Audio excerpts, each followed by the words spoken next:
আমাদের প্রিয় নেতা কি গভীরভাবে আমাদের লোককে অবলোকন করেন, ভালোবাসেন, তারই একটি বহিঃপ্রকাশ।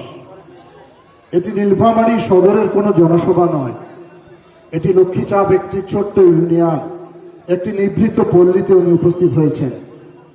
কেন উপস্থিত হয়েছেন?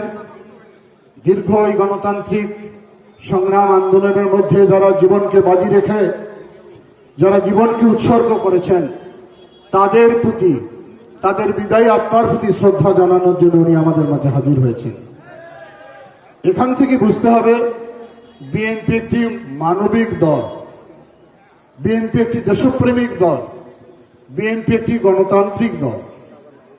এখানেই হচ্ছে বিএনপির সঙ্গে অন্য পতিত একটি রাজনৈতিক দলের তফাৎ।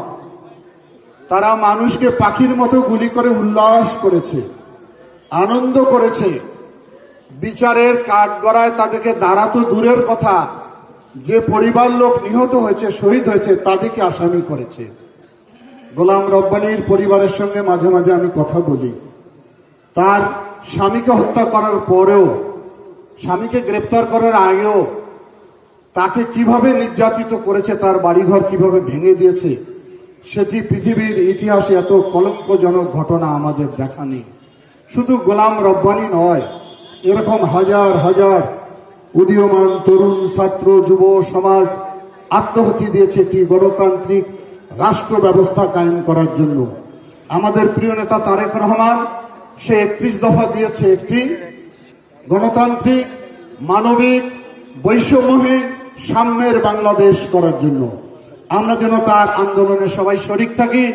আমরা যেন গোলাম রব্বানী সহ যারা আত্মহতি দিয়ে বাংলার ভাগ্য আকাশে দুর্যোগের ঘনঘটাকে কাটিয়ে দিয়েছে, পূর্ব আকাশে সূর্য উদিত হয়েছে, সে সূর্য যেন ধীরে ধীরে মধ্য গগনে বাংলাদেশকে আলোকিত করে।